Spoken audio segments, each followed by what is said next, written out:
नमो तस् भगवतो अरहतो सम्मा सम्बुद्धस्स। नमो तस् भगवतो अरहतो सम्मा सम्बुद्धस्स। नमो तस् भगवतो अरहतो सम्मा सम्बुद्धस्स। साधु साधु साधु। पूजनीय कल्याण मित्र हमारे गुरुमती जी को सादर प्रणाम। साधु साधु साधु। श्रद्धावान उपासक उपासिकागण, हम लोग सामान्य स्वरूप से देखें तो बहुत ही जल्दी किसी व्यक्ति पर विश्वास कर लेते हैं। एक तो उसे देखते ही हम अपना मन बना लेते हैं, यह व्यक्ति अच्छा है, यह व्यक्ति बुरा है ना।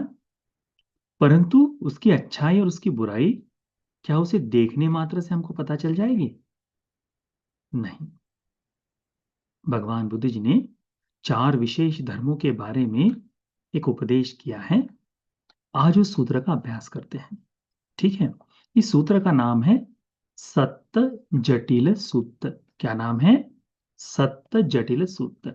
सत्त जटिल यानी 7 प्रकार के जटिल, जो घने बालों वाले जो है ना साधु सन्यासियों के बारे में, तो उनकी उपमा देकर या फिर उनके उनके कारण से दिया गया ये उपदेश है। ठीक।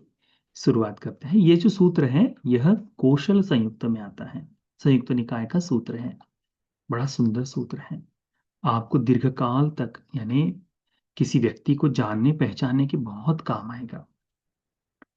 एकं समयं भगवा सावध्यं विहरति पुब्बारामे मिगार मातु पासादे। एक समय भगवान बुद्ध जी श्रावस्ती में विराजमान थे। विशाखा मिगार माता जो है उनके द्वारा दान दिए गए पूर्वाराम में। आपको पता है ना ये पूर्वाराम कैसे दान दिया गया? अपना हार स्वयं ही खरीद कर उससे विहार बनाकर ये पूर्वाराम दिया गया। 500 कमरे नीचे, 500 कमरे ऊपर, ऐसे 1000 कमरों का ये संपूर्ण विहार था। तो उसे दान दिया था। तो ये भगवान बुद्ध जी उस समय मिगार मातुपासाद में पूर्वाराम में विराजमान थे।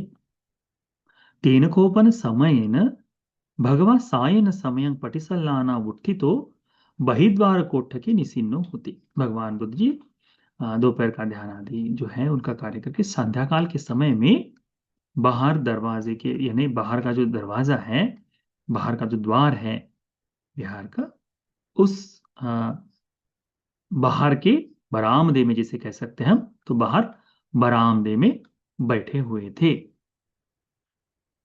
अथक हो राजा पसेनदी कोसलो ये न भगवा तेनुपसंकमे। उस समय प्रसेनजित राजा जो है कौशल नरेश, यह भगवान के पास आया। आकर भगवान बुद्ध जी को अभिवादन किया और एक और बैठ गया। उस समय जब ये संपूर्ण भगवान के सामने बैठा है, और उस समय तेन खोपन समयेन सत्तच जटिलाच सत्तच निगंठाच सत्तच अचेलकाच सत्तच एक साटकाच सत्तच परिव्राजकाच। कौन कौन? 7 जटिल, घने जटाओं वाले जो बाल होते हैं, ऐसे जटाधारी लोगों को जटिल कहा जाता। तो वो जटिल। सत्तच निगंठ, 7 निगंठ लोग थे। 7 निगंठ है ना। निगंठ यानी निर्वस्त्र रहने वाले। सत्तच अचेलक, अचेलक जो है, जो भिन्न भिन्न तरह से घूमने वाले जो है, जिनका कोई एक जगह का है। तो उस समय साधु संतों की जो परंपरा थी, उस परंपरा में एक है सत्तच एक साटका। एक साटक यानी कमर से लेकर नीचे एक छोटी लंगोट पहनकर घूमने वाले लोग। उनके जीवन में वो कपड़ा है, एक लंगोट है, नग्न नहीं है, परंतु एक लंगोट पहनकर घूमते हैं। तो एक छोटा लगभग जैसे हम गमछा वगैरह जिस तरह से तो वो कंधे पर रखते, उतना कपड़ा वो लोग कमर से नीचे बांध कर घूमते हैं। तो वो उतना एक साटक। या फिर एक वस्त्र जो संपूर्ण ओढ़कर चलते बस उतना भर मात्र का। आज भी है एक साटक, जैसे एक ही वस्त्र से संपूर्ण पैरों से लेकर वो गले तक घुमाकर एक ही कपड़ा पूरा बांधा जाता है, उसे कहते हैं एक साटक। और सत्तच परिव्राजका, सात भिन्न भिन्न तरह से प्रवजित हुए परिव्राजक सन्यासी लोग। तो कितने लोग हो गए? सात ये, सात वो, सात सात सात, कितने हो गए? सात एक सात, सात दो चौदह, सात तीन 21, सात चौ 28, सात बता 35, 35 लोग लगभग हुए ना गलती होगी गिनती में। तो देख लीजिएगा, सात जटिल, सात निघंट, सात अचेलक, सात एक साटक और सात परिव्राजक, इतने लोग थे। किस तरह से? तो परुल्लकंचन खलोमा, दीर्घकालिक नाखून, संपूर्ण शरीर मिट्टी से सना हुआ हल्का सा, इस तरह का। खादिर विधिमादाय, भिन्न भिन्न तरह की वस्तुओं को, खादिर को वस्त्र लेकर वह जहां भगवान थे वहां से नजदीक ही, वहां से आगे निकल आए। यानी पूर्वाराम के दरवाजे के यानी बाहर बरामदे में जब भगवान है तो वहीं से नजदीक से रास्ता होगा, वहां से ये सात सात सात सात ऐसे जटिल जो है ये वहां से आगे जा रहे थे, ये संपूर्ण लोग। तो उनको देखकर अतको राजा पसे नदी कोसलो उट्ठायासना एकंसंग उत्तरासंगं करित्वा दक्षिण जानु मंडलं पठवियं निहित्वा ये नते सत्त च जटिला च। तो होता ऐसा है कि वह नजदीक से, विहार के नजदीक से वो लोग बीत जा रहे थे, तो प्रसेनजित राजा ने उनको जाते हुए देखा। देख कर अपने आसन से उठकर खड़ा हुआ। पहले किसके पास आया था? भगवान के पास आकर भगवान को नमन करके एक और बैठा हुआ है। अब ये भगवान के सम्मुख से उठा, अपना जो उनका एक वस्त्र होता है उसको एक कंधे पर लिया, और एक कंधे पर लेकर अपना एक बायां पैर, दाया दाया दाया पैर जमीन पर टिकाकर, हाथ इस तरह से जोड़कर, है ना, वो दिखाया जाता है, सुंदर प्रतिमाएं होती है ना, एक पैर नीचे एक पैर ऊपर करते हुए संपूर्ण हाथ जोड़कर जो पुष्प वगैरह, उस तरह से दक्षिण जानुमंडलम, दक्षिण पैर को जमीन से टिकाते हुए उस तरह से हाथ जोड़कर इन सात जटिल, सात निगंट, सात अचेलक, सात एक साटक और सात परिव्राजकों को प्रणाम करता है। और प्रणाम करते हुए क्या कहता है? प्रणामित्वा तिखतुम नामं सावेसी, 3 बार अपने नाम को जोर से कहता है राजाहं बनते पसे नदी कौशलो। बनते, मैं राजा प्रसेनजीत कौशल हूं, जो नमन कर रहा है, तो वह 3 बार इस तरह से कहता है। तब वो धीरे धीरे अतः को राजा पसे नदी कोसलो आ, अचिर पक्कन तेसु तेसु, जब वो धीरे धीरे ये श्रमण जो है, ये सातों प्रकार के जो सात सात प्रकार के जो लोग हैं ये आगे चले जाए, उनके जाने के बाद भगवान बुद्ध जी के पास पुनः आकर बैठता है, फिर नमन करता है और नमन कर कर बैठता है। बैठने के बाद भगवान बुद्ध जी को ये क्या कहता है राजा प्रसेनजित? इस तरह से कहता है, ये ते भंते लोके अरहंतो वा अरहत्त मग्गं वा समापन्ना एते ते संग अन्यतराते। क्या कहता है भगवान? भंते, इस लोक में जो अरहंत मुनि लोग हैं, या अरहंत मार्ग को पाए हुए जो अरहंत मार्ग, यानी अरहत मार्ग जो है, अरहत्व का मार्ग है, उसके जो फल है, इनको पाए हुए लोगों में से ये लोग भी एक है, कहते हैं। ये सात सात जटिलों को देखकर राजा क्या कहता है कि भगवान, ये एक तो अरहंत है, इस लोक में जो अरहंत विद्यमान है, एक तो वे अरहंत है, या अरहंत मार्ग पर चलने वाले ये साधु सन्यासी हैं, है ना। आज भी देखो, दिखने के बाद, सत्या सन्यासियों को देखने के बाद उनकी एरियाओं से प्रसन्न होकर हम लोग तो कहते ही है ना। कहीं अनेकों भिक्षुओं को थोड़ा सा प्रवचन सुन लिया, थोड़ा सा देख लिया, थोड़ा सा जान लिया, तत्काल बोला अरे वो तो भंते जी अरहंत हो गए हैं, मार्ग फल को प्राप्त कर लिए, ऐसा बोलते हैं ना। ऐसा ही ये महाराज ने कि भगवान, वो जो सन्यासी दिख रहे हैं तो पूरा, यानी साधु का वेश में कैसे दिखाई देगा? पैर मैलों से भरे हैं, नाखून है, है ना, कमंडल आदि ये सारी लेकर शांत एरिया से लोग जा रहे हैं, भ्रमंती से आए हुए हैं, तो दिख रहे हैं वो लोग। तो उनको देखकर यह इस तरह से कहता है। भगवान बुद्ध जी उत्तर देते हैं उसको। भगवान बुद्ध जी क्या कहते हैं? दुज्जानं को एतं महाराज। महाराज, तुम इसे नहीं समझ सकते, तुम इन्हें नहीं जान सकते, इस बात को नहीं जान सकते। क्यों? तयागीना, तुम्हारी तरह ये जो गृहस्थ है, काम भोगिना, जो काम भोगों में लिप्त है, पुत्र संबद्ध शयनम, पुत्र संबंधित आदि इन लोगों के साथ रहने वाले, इनके प्रपंच में जो बंधे हुए हैं, अज्जा वसंतेन, भीतर घर बार में रुकने वाले, घर के अंदर गृहस्थी का धर्म करने वाले, कसिक चंदनम, जो काषाय वस्त्र का, कसिक यानी काशी का जो चंदन है, काशी नगर में उस समय बड़ा बहुत ही श्रेष्ठ चंदन आया करता था, है ना। तो वो काशी का जो चंदन है, काशी का वस्त्र भी है। तो इस तरह से ये चंदन वस्त्र आदि धारण करने वाले, सभी समय में माला गंध विलेपन धारण करके रहने वाले, जात रूप रजतं साधयन्तम्, ये जात रूप है, धन संपत्ति का संचय करने वाले, इसका इस्तेमाल करते हुए घूमने वाले जो आप लोग हैं, इनको, इस कारण से आप लोगों को ये दुर्जानन, आपको ये जानना कठिन है, मुश्किल है, आप नहीं जान सकते उसे।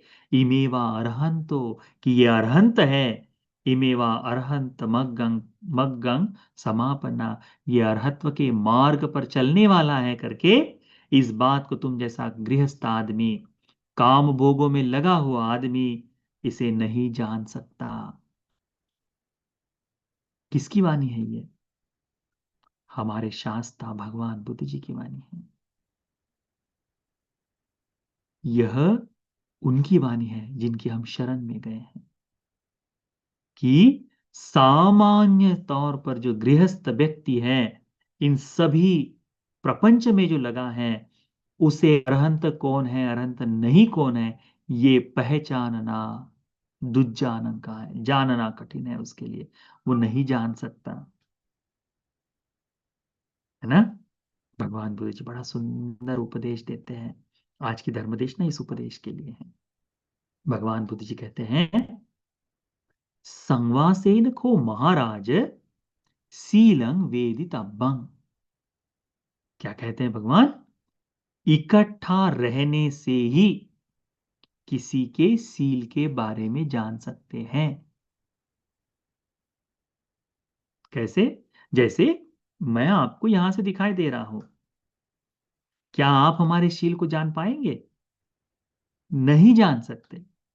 मधुरवाणी है, शायद से पता नहीं, कुछ किसी को कर्कश भी लगे, परंतु देखने में सुंदर भी दिख रहे हैं। थोड़ा बूढ़ा हो गए वो अलग बात है, परंतु क्या सील के बारे में जान सकते हैं? अब हमारे गुरु के कारण आप हमारे बारे में इस तरह से बोल सकते हैं कि हमारे गुरु जी से आने वाले सभी शिष्य इस तरह से भाव रखते हैं करके, परंतु सील के बारे में जानना संभव है क्या?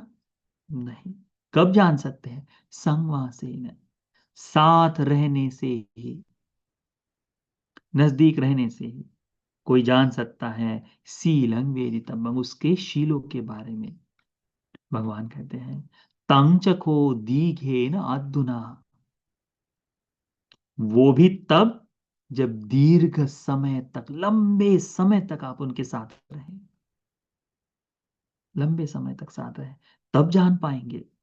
न इतना अल्प समय में नहीं, थोड़े से समय में नहीं, क्या आज आ गए, हाँ भंते जी के पास एक दिन रुक गए, 2 दिन रुक गए, उतने मात्र से अच्छा भंते जी तो बढ़िया है, ऐसा नहीं।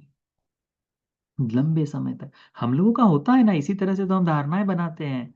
हाँ, किसी के बारे में, किसी भिक्षु के बारे में नाम सुनने के बाद तत्काल, अरे वो तो भंते जी बहुत श्रेष्ठ है, बहुत सुंदर है ना, सुंदर यानी धर्म से सुंदर है, इस तरह से बोलते हैं। परंतु जब कोई रह नहीं जाता है, 2 दिन में उसको लगता है, अच्छा गुस्सा करता है, अरे वो भंते जी अच्छा नहीं है करके तत्काल मन बना लेते हैं।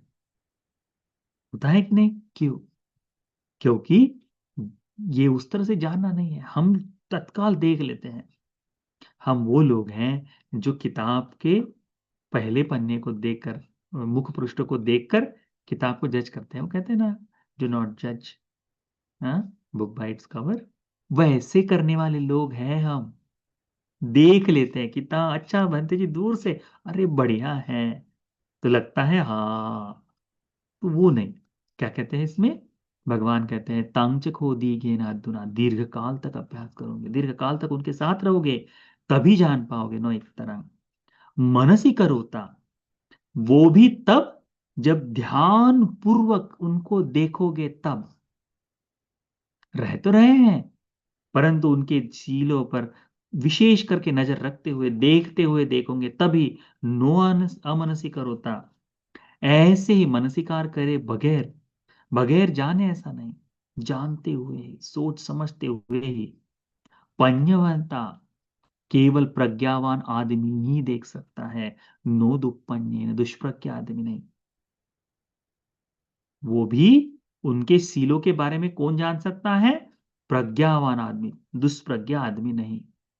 परंतु आज लोग की परिपाटी क्या हो गई है, एक छोटा सा मैसेज डाल दिए, अरे वो भंते जी ऐसा है, हाँ हाँ हाँ हाँ, वो भंते जी ऐसा ही है।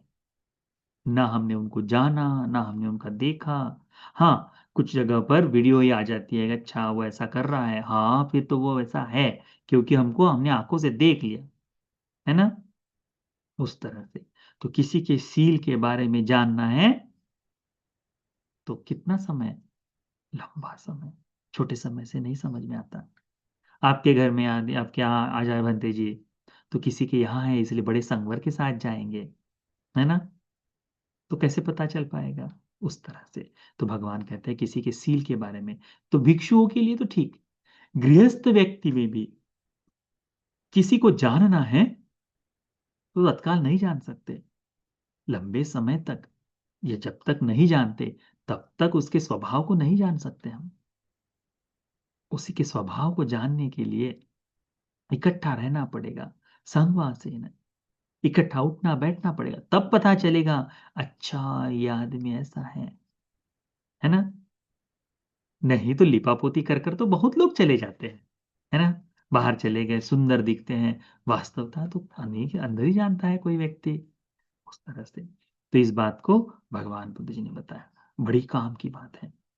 जब भी भिक्षुओं के दर्शन हो, श्रमणों के दर्शन हो, तो अपना मन तत्काल मत बना देना कि अरे ये तो भिक्षु ऐसा है, नहीं, दीर्घकाल तक देखोगे तभी पता चलेगा। फिर दूसरा धर्म भगवान बताते हैं, क्या बताते हैं भगवान बुद्ध जी, कहते हैं संगो हारे नखो महाराज, सोचेयं वेदितव्यं, उसके साथ व्यवहार करने से, बातचीत करने से, उसके साथ व्यवहार करने से उसकी परिशुद्धि पता चलती है, उसकी ईमानदारी जो है, उसका धर्म का जो भाव है, उसका उसका ईमानदारी का भाव है, वो पता चलता है। तब तो केवल अल्प समय तक नहीं, ऐसा ही नहीं कि बस हाँ चले गए, दो बातें कर ली, अच्छा अरे वो ईमानदार है, नहीं दूसरा ऐसा नहीं, उसके साथ व्यवहार करना पड़ेगा। कितना, तांचक हो दी घेना दुना, दीर्घकाल तक व्यवहार करना पड़ेगा, अल्प समय तक नहीं। लंबे समय तक व्यवहार करने से ही पता चलता है कि वो व्यक्ति ईमानदार है कि नहीं, तब तक नहीं। एक बार व्यवहार धर्म में तो कई बार होता है, एक बार कोई हो जाता है, कई बार थोड़ा समय आदि से ऊंच नीच हो जाती है, परंतु यदि वो व्यक्ति ईमानदार है, हम पहली बार में उसका ऐसा मन बना ले तो मुश्किल जाएगी। तो हमेशा किसी व्यवहार ईमानदारी को देखने के लिए कम से कम दो मौके देने चाहिए, कम से कम दो मौके देने चाहिए। ठीक है, नहीं है ना, तो दुनिया तो बड़ी विशाल है, तो कहीं ना कहीं ऐसे लोग मिलते ही मिलते हैं। तो भगवान बुद्ध जी कहते हैं कि व्यवहार से पता चलता है उस व्यक्ति की प्रामाणिकता, वो व्यक्ति कैसा है, क्या करता है, इस बारे में उसी से पता चलेगा, उसकी परिशुद्धि जो है, हम्म, उसका परिशुद्ध होना जो है, परिशुद्धि का भाव जो है, वो पता कब चलता है, दीर्घ काल तक उसके साथ रहने से, अल्प काल तक नहीं। फिर वो भी तब जब आप ध्यान देकर देखोगे, ऐसे ही नहीं कि बस बगैर ध्यान दिए हुए नहीं, ध्यान देना पड़ेगा, तब पता चलता है कि यह जो है परिशुद्ध है या नहीं, ईमानदार है या नहीं, अन्यथा ये पता नहीं चलेगा।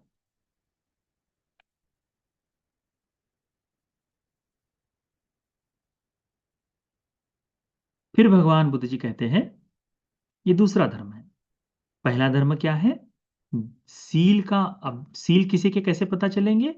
इकट्ठा रहोगे तो उसके शील पता चलेंगे। ये सदाचारी है, ये दुराचारी है, ये झूठ बोलने वाला है, सत्यवादी है, चोरी करता है नहीं करता, नशा पीता है नहीं करता।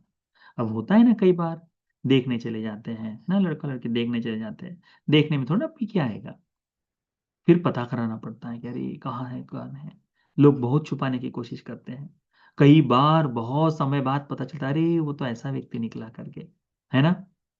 इस तरह से तो एक क्षण में नहीं पता चलता, दीर्घकाल तक। तो शील के बारे में किसी को जानना है तो दीर्घकाल तक अभ्यास से पता चलेगा। दूसरा है, व्यवहार से पता चलेगा उसकी ईमानदारी का, उसकी परिशुद्धि का। ठीक है, उसके चारित्र्य का पता तब चलेगा उसके साथ व्यवहार करोगे तो। ठीक है।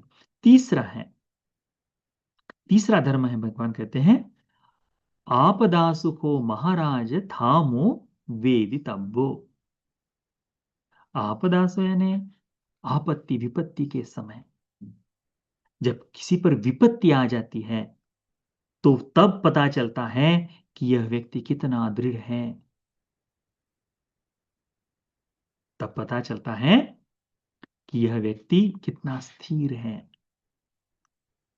ऐसा तो नहीं कि ये चंचल है, पर दिखाने के लिए स्थिरता दिखा रहा है। हमने एक कथा सुनी थी ना, कि एक उपासिका है, उसकी उसकी मालकिन के प्रति एक दासी है ना। उस दासी की मालकिन के प्रति पूरे समाज में फैला हुआ था क्या, कि ये जो महिला है बड़ी शांत है, बड़ी शांत है। हाँ। तो दासी के मन में क्या आया?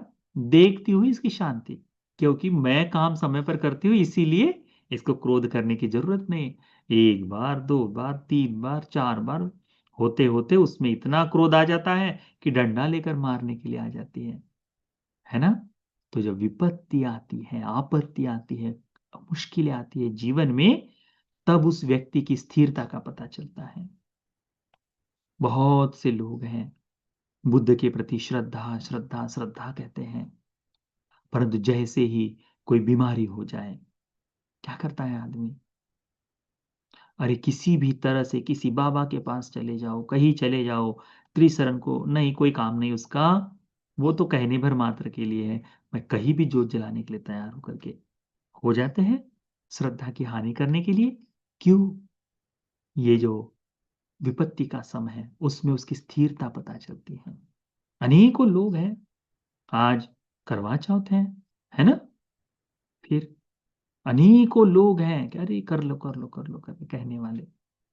बौद्ध समाज में भी अनेकों लोग हैं जो कहते हैं दूसरों का देखा देखी। दूसरों को ये नहीं दिखाएंगे कि हाँ आप उपोषित का पालन कर लो, नहीं, उनका करना है अच्छा हम भी कर लेते हैं, है ना। शायद हो कि छन्नी से देखने पर पति सुंदर दिखाई दे, तो ऐसा भी हो सकता है ना। तो ऐसे करने के लिए भी शायद हो सकता है कि नहीं, कहीं ना कहीं पति, क्योंकि कहीं बहुत समय होने के बाद पति सुंदर कम दिखाई देता है ना। तो शायद हो सकता है कि वो एक देखने का भाव हो जाए। विपत्ति के समय बीमार है, आप देखिए अनेकों लोग धर्म परिवर्तन करते किस लिए? कि दूसरी जगह से धन मिल रहा है, कि देखो तुम्हारी दरिद्रता हट जाएगी, कर लो, है ना। अनेकों जगह छोटे छोटे छोटे छोटे छोटे चर्च का निर्माण इसीलिए हुआ है कि वहां से आपको धन संचय दिया जाएगा, वहां बताया जाएगा कि आपके सारे दुख पीड़ाएं वो हर लेगा करके, है ना। बहलाया जाता है। ऐसे समय में व्यक्ति, क्योंकि पहले ही पीड़ित है, पहले ही तकलीफ में है, कौन सी तकलीफ है? उसकी जो जीवन की तकलीफ है उसमें पड़ा है, उसमें कहीं भी उसको आसरा मिल जाए तो क्या सोचेगा कि वहां मुझे तो सहायता मिल रही, मैं वहां से कर लूँ काम, अपने मार्ग को भूल जाएगा। यही है भगवान ने कहा कि किसी पर संकट आता है, विपत्ति आती है, तब उस व्यक्ति का धैर्य समझता है, तब उस व्यक्ति की स्थिरता समझती है, तब उस व्यक्ति का सहनशीलता का भाव समझता है। वो भी कब?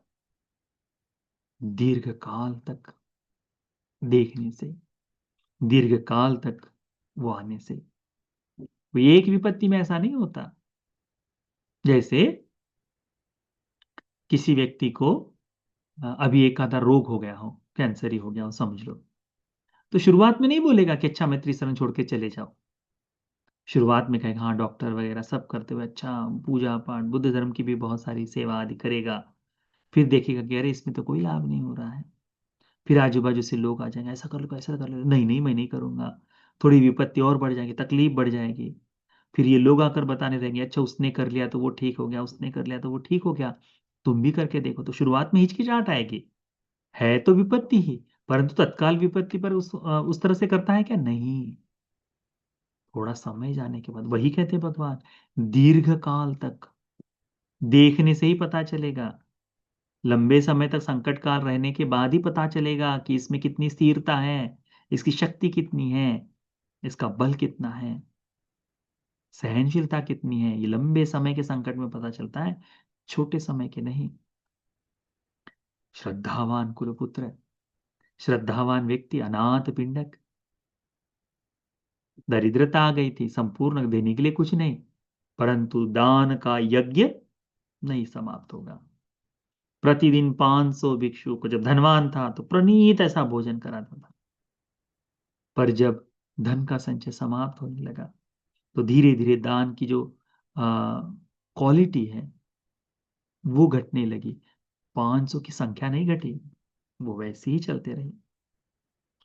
तो कहते हैं बाद में कि भंते इसी की मुझे थोड़ी सी खंत है कि अच्छा मैं अच्छा प्रणीत नहीं दे पा रहा हूँ।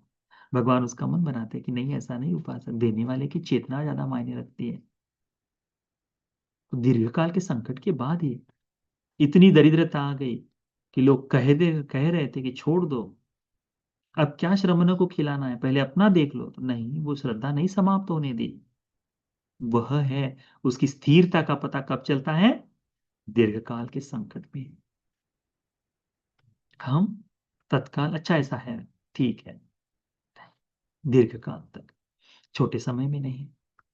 उसकी भी बात एक दो दिन में नहीं, पर कब? दीर्घ समय में।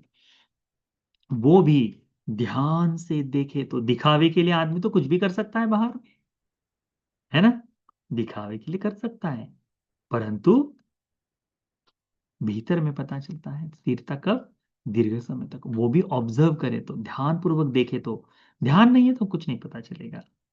वो भी किसे पता चलेगा? प्रज्ञावान व्यक्ति को। दुष्प्रज्ञा आदमी को, मूर्ख आदमी को ये नहीं समझ में आता, उसको तो जैसे चल रहा है चलने दो। वह, ये तीसरा कारण भगवान ने बताया। चतुर्थ कारण है साकच्छायको महाराज पंजावेदितव्यो। महाराज चर्चा करने से, साकच्छा, साकच्छा का मतलब होता है चर्चा, है ना। हम लोग कहते हैं ना धर्म की चर्चा करते हैं, तो साकच्छायको महाराज, चर्चा करने से ही किसी की प्रज्ञा पता चलती है कि कौन कितना प्रज्ञावान है। ये चर्चा करने से, विवाद करने से नहीं, चर्चा करने से। धर्म की बात समझते हैं उस तरह से। रत्न विनीत सूत्र हमने किया आधा, उसमें इसी तरह का है। चर्चा करने से ही सारे पुत्र बनते जी, मंतानी पुत्र पुण्य बनते जी। इनकी प्रज्ञा के बारे में बातचीत हुई, है ना। वो चर्चा से ही पता चलता है कि किसकी कितनी प्रज्ञा है। वो भी कब? थोड़े से समय में नहीं, साचको दीघेना अधुना, दीर्घकाल तक होने से ही, दीर्घकाल तक होने से ही। अब जैसे हम बता रहे हैं किसी एक विषय पर बात कर लिए, तो पढ़ाई करके बैठे तो बड़ा सुंदर बात कर सकते हैं, परंतु दूसरे किसी विषय में आ जाए तो हम हतबल हो जाएंगे, हमको नहीं पता होगा फिर, तो हमारी प्रज्ञा उस विषय में तो अल्प रह गई ना, है कि नहीं। तो वैसा पता नहीं चलेगा। लंबे समय तक चर्चाएं होती रही, एक भिन्न भिन्न विषय पर, भिन्न भिन्न चीजों पर होती रहे, एक क्षण में अपना मन बनाने की आवश्यकता नहीं। दीर्घकाल तक चर्चा से ही उसकी प्रज्ञा का पता चलता है। यदि ऐसा हो जाए तो धम्म से मंदिर तो मूर्ख नजर आएंगे, उतने उतनी प्रज्ञा नहीं दिखाई देगी। तो भगवान ने कहा कि साकच्छायक हो महाराज पඤ्ඤा वेदितव्यो। भगवान कहते हैं कि साकच्छा करने से, चर्चा करने से ही महाराज प्रज्ञा के बारे में पता चलता है। साचको दीघे न अधुना, दीर्घकाल तक होती रहे तभी पता चलेगा, न इतरंग, अल्प समय से नहीं। मनसी कार मनसी कार मनसी करोता, जो चिंतन मनन कर रहा है उसे ही पता चल सकता है। नो अमन से करोता, जो अमनस्य कार्य कर रहा है, जो नहीं देख रहा, उस पर नहीं ध्यान दे रहा, उसे नहीं पता चलेगा। ध्यान देने वालों को ही पता चलता है। पඤ्यवता, प्रज्ञावान आदमी को ही पता चलेगा। नो दुष्पन्येन, दुष्प्रज्ञ आदमी को नहीं पता चल सकता। ये बात भगवान बताते हैं। कितने धर्म बताए? 4 धर्म बताए। किस किस के बारे में? शील के बारे में बताए। शील का पता कैसे चलता है? दीर्घकाल तक इकट्ठा रहने से। दूसरी बात, उसकी ईमानदारी, उसका प्रामाणिकता, उसका उसका चारित्र्य कैसे पता चलता है? उसके साथ व्यवहार करने से पता चलता है, दीर्घकाल तक व्यवहार करने से। तीसरा बताया उसकी स्थिरता, उसका शौर्य, उसका बल, उसका पराक्रम, उसकी गंभीरता कैसे पता चलती है? जब वह विपत्ति में, तकलीफ में, कठिनाई में आ जाए तब पता चलता है इसका स्थिरता। और चौथा कारण है उसकी प्रज्ञा, चर्चा करने से, दीर्घकाल तक चर्चा से ही पता चलती है, ऐसे अल्प समय में नहीं। ये 4 लोगों के बारे में, 4 चीजों के बारे में भगवान बुद्ध जी उपदेश करते हैं। ये किसे उपदेश कर रहे हैं? महाराज को उपदेश कर रहे हैं। तो महाराज भगवान को उत्तर देते कहते हैं, आश्चर्य भन्ते अभूतं भन्ते, भगवान आश्चर्य है, भगवान अद्भुत है, भगवान याव सुवासितमिदं भन्ते। भन्ते, आपने कितनी सुंदर बात कही है, कितनी सत्य बात कही है कि दुजानं खो एतं महाराज, महाराज ये जानना असंभव है, दुर्देय है, पता ही नहीं चल पाएगा क्या कि तुम जैसे गृहस्थ आदमी को, जो काम भोगों में लगा है, बच्चों में लगा हुआ है, आप्तों में लगा हुआ है, घर में रहने वाला, चंदन आदि को धारण करने वाला, सुख शांति का 5 तरह के पंचकाम गुणों में लगा हुआ, धन संचय करने में लगा हुआ व्यक्ति है, ऐसे व्यक्ति को कि ये अनंत है और अनंत नहीं है, इसका पता नहीं चल सकता। और इसी चारों बातों को महाराज पुनः रिपीट करते हैं कि बात भगवान आपने बताया कि दीर्घ काल तक इकट्ठा रहने से सील के बारे में पता चलेगा, व्यवहार करने से उसकी प्रामाणिकता, उसकी चारित्र्य के बारे में पता चलेगा, उसकी सच्चाई के बारे में पता चलेगा, कठिनाई में गिरने से ही पता चलेगा कि वह कितना स्थिर है ना। और दीर्घकाल तक चर्चा करने से ही पता चलेगा कि वह व्यक्ति, अ, पता चलेगा कि वह व्यक्ति कितना प्रज्ञावान है। ये बात महाराज पुनः रिपीट करते हैं। फिर कहता है महाराज भगवान को, एते भांते, भगवान ये जो लोग हैं, मम पुरिसा, ये मेरे आदमी हैं, चरा, गुप्तचर है, ओचर का, ये गुप्त बातों को पता करते हैं, जनपदं ओचरित्वा, चारिका करते हुए, घूमते फिरते हुए, चर पुरुष है, गुप्तचर है जो घूम रहे हैं, भिन्न भिन्न जनपदों में जाकर वहां से आए हैं। क्या खबर लाए, है ना? अलग अलग राज्य में जाकर, अच्छा उसके राज्य में अच्छा वो दीवार बना रहा है, यानी युद्ध की तैयारी कर रहा है, करके घूम के आया, उसने देख लिया, बताने की जरूरत नहीं, देखा है उसने कि अच्छा वो राजा इस तरह से काम कर रहा है, सेना को तैयार करना शुरू कर दिया, सेना की भर्ती कर दी। तो ये गुप्तचर आकर क्या बताते हैं, अच्छा उसने अपनी सेना बढ़ा ली है, अब तुमको क्या करना पड़ेगा, वो युद्ध के लिए तैयारी कर रहा है तो तुमको भी सन्नद्ध होना पड़ेगा। ऐसा ही होता है ना, हमारे बाजू वाले देश में एटॉमिक आ जाए, तत्काल हम कहते हैं अच्छा उसने ये ले लिया तो हमको और बलवान होना चाहिए। इस तरह से भाव कैसे पता चलता है? गुप्तचरों के द्वारा। तो ये महाराज क्या बताते हैं कि भंते, एते भंते मम पुरी साचरा, कि भगवान ये मेरे चर पुरुष हैं, मेरे गुप्तचर हैं, जो जनपदों में जाकर चारिका कर कर अभी वापस लौट कर आए हैं। ते ही पठमंग ओचिन्नंग अहंग पच्छा, वो आकर क्या करेंगे, अब आ तो गए हैं, अब आने के बाद ये भेद लेकर आ गए, अब गुप्त स्वरूप में लिखे हैं, अब ये सारा भेद जो लेकर आए, वे आकर मुझे बताएंगे कि मैंने उस राज्य में ये सुना, मैंने उस राज्य में ऐसा सुना, मैंने उस राज्य में ये जाना, और जान कर मैं उसका निर्णय लूंगा कि अच्छा ये सब ठीक है, ठीक है, ठीक है, इस तरह से। तो वह बात हुई। उसके पश्चात अब ये लोग मुझे जब बता देंगे, उसके बाद ये लोग सब, अभी तो महाराज है, अब यदि तुरंत तत्काल महाराज के पास आ जाता ये लोग तो पता चलता, पर महाराज ने क्या, मैं राजा हूं, मैं राजा हूं करके 3 बार बताया कि भाई तुम आगे जाओ, यहां सबके सामने आकर बात मत करो, है ना। गुप्तचरों को कैसे बताएंगे, साधु सन्यासियों के वेश में होते ही है ना। अब आपको अनेकों बार सुनने को मिलता है, संगठन के लोग आकर मिलते हैं ना, हाँ, सारी बातों की जानकारी रखते हैं। तो वैसा ये, तो इसलिए महाराज ने पहले ही, अच्छा जाओ जाओ जाओ मैं राजा हूँ, पर जाओ जाओ जाओ करके बता दिया, सूचना दे दी। अब बुझ गए गए, वो इंतजार करेंगे मेरा आने का, जब मैं चले जाऊंगा तो बातचीत करेंगे, और बातचीत करने के बाद मैं उसका निर्णय लूंगा कि क्या सत्य है क्या नहीं। और फिर वे लोग अपने घर जाएंगे, ये सारा जो वेश है इस सबको वेश को छोड़ देंगे, नहा धोकर परिशुद्ध होकर काम भोगों में लग जाएंगे। सफेद वस्त्र पहनेंगे, उसमें है कहाँ, सुनाता सुविलिप्ता कपित केसमस्सु ओदात वत्था, अपने बालों को संवारेंगे, सुंदर करेंगे, काट पीट कर बढ़िया से नहा धोकर परिशुद्ध होकर सफेद वस्त्रों को धारण करेंगे, और पंच ही काम गुणे ही समप्पिता समग्गिभूता परिचारे संति, अपने परिवार के साथ ये लोग पंच काम गुणों का उपभोग करेंगे करके बताता है महाराज। देखो, दूर से देखने में साधु सन्यासी नजर आ रहे हैं, और है कौन, गुप्तचर है, चर पुरुष है ना। तो किसी को नहीं बता सकते कि कौन क्या बात क्या खबर लेकर जा रहा है आ रहा है करके, है ना। इसीलिए उसी तरह से हम ये नहीं बता सकते कि कौन सा भिक्षु किस फल को प्राप्त हो गया। किसी ने कह दिया वो अरहंत हो गया, तो हम लोग भी क्या कहते हैं, अरहंत हो गया, अरहंत हो गया, अरहंत हो गया। ऐसे थोड़ी ना पता चलता है।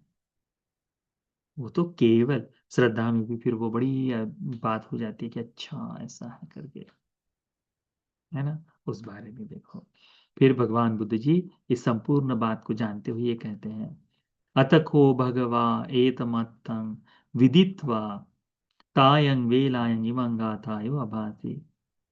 भगवान बुद्ध जी तब ये गाथा कहते हैं, न वन्न रूपेण नरो सुजानो, बाहरी देखावे से कौन व्यक्ति सुजान है नहीं पता चलता, न विश्व से इतर दर्शनेन, ना ही उसको बाहरी दर्शन से पता चलता है, सुसंयतानन्नि विनय जनेन असंयता लोकमिमं चरन्ति। ये जो बड़े शांत भाव से चलने वाले जो लोग हैं, इस तरह से भी पता नहीं चलेगा कि कौन व्यक्ति कैसा है, उसका स्वभाव धर्म क्या है, अच्छी तरह से देख नहीं पता चलेगा बाहर से। भगवान बुद्ध कहते हैं, पति रूप को मत्तिका कुंडलो, यदि कोई कान के कुंडल जो है मिट्टी के बना ले तो दिखाई देने में, तो दिखाई देने में सुंदर दिखेंगे।